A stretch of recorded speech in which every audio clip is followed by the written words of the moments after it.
আজান ব্যতীত কিছু চলবে না, শুধু আজানই দিতে হবে, এটা রাসূলের আদেশ। উম্মে মাকতুমকে বলল, উম্মে মাকতুম তুমি আজান দাও। বেলালকে বললেন, বেলাল সাহের আজান দাও, এটা আল্লাহ রাসূলের আদেশ। ও 3 নাম্বার শ্রেণী জর্দাখোর হুজুর, আপনি কি হাদিস করে বুঝলেন না? কেন ফজরের পূর্বের আজানের পরে কেন বলতে শুরু করলেন গজল? কেন কোরআন তেলাওয়াত করা শুরু করলেন? কেন আপনি গজল বলা শুরু করলেন? আপনি বলবেন কেন? ওই সময় হাজারো মানুষ তাহাজ্জুদ পড়ে, ওই সময় হাজারো মানুষ ঘুমিয়ে থাকে, ওই সময় হাজারো মানুষ অসুস্থতায় থাকে। ওদের ঘুমের ব্যাঘাত ঘটবে না?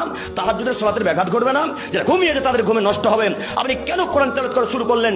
কেন কোরআন পড়া শুরু করলেন? এগুলো সব নাজায়েজ, এগুলো সব বেদাতি কাজ, এগুলো সব অসভ্য কাজ, এগুলো সব নিকৃষ্ট কাজ। রমজান মাসে সাহারির পূর্ব থেকে কত যে বেদাতি কাজকর্ম আছে তা আপনাকে আমি কি দিয়ে বুঝাই? সাহারির পূর্ব থেকে নিয়ে ইফতারের পূর্ব পর্যন্ত কত যে বেদাতি কাজকর্ম আছে আপনাকে আমি কি দিয়ে বুঝাই?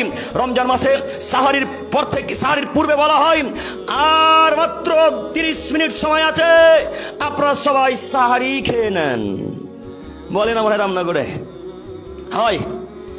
আচ্ছা, যে কাপুরুষের বাচ্চারা মসজিদে এলান দিচ্ছে, ওর কি মাথাতে ব্রেন বুদ্ধি নাই যে এখন প্রায় মানুষের বাড়িতেই তো ঘড়ি আছে, ওরা ঘড়ি দেখতে পায় না? যার 30 মিনিট সময় আছে, 25 মিনিট সময় আছে, ওরা জানে না? আপনাকে বলতে মাথা পরি করতে কে বললো? আপনাকে এত পাকামো করতে কে বললো? আপনি অসভ্য, আপনি হাদিস করেন বুঝেননি, আপনি বেয়া মানুষ, অসভ্য মানুষ, আপনি হাদিস করেন বুঝেন না, তাই আপনি নীতি শুরু করলেন। কে বলতে পারে ফজরের পূর্বে যে 30 মিনিট সময় আছে আপনি খেয়ে নেন, আর 20 মিনিট সময় আছে আপনি খেতে শুরু করেন, আর 15 মিনিট সময় আছে তাড়াতাড়ি খেয়ে নেন, আর 10 মিনিট সময় আছে আপনি খেয়ে নেন? এ বাক্য বলা নাজায়েজ, এ বাক্য বলা যাবে না, এটা শরীয়ত বিরোধী কাজ, এটা মুহাম্মদ সাল্লাল্লাহু আলাইহি ওয়াসাল্লামের নীতি নয়, এটা সাহাবীদের নীতি নয়। এই নীতি হলো আপনার জর্দাখোর, পানখোর, গুটখাখোর 3 নম্বর হুজুরের নীতি। এই নীতিতে আজকে লাঠি মেরে রামনগরের গোরস্থানে নীতিকে পুঁতে দিতে হবে। আজকের পর থেকে আদমের কোনো ছেলে মেয়ে সাহারি খাওয়ার জন্য মানুষকে জাগাবে না যে উঠে যাওয়া 10 মিনিট সময় আছে। মনে থাকবেন ইনশাল্লাহ, থাকবে ইনশাল্লাহ, ইনশাল্লাহ। আরো একটা বেদাত দেখাচ্ছি, রমজান মাসে ইফতারের পূর্বের বেদাত। কিভাবে?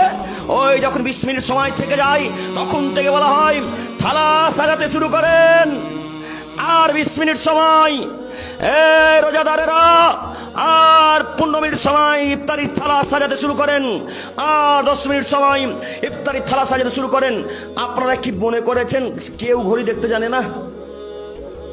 চাচা আপনি জানেন না ঘড়ি দেখতে? জানেন তো ভাই, আপনি জানেন?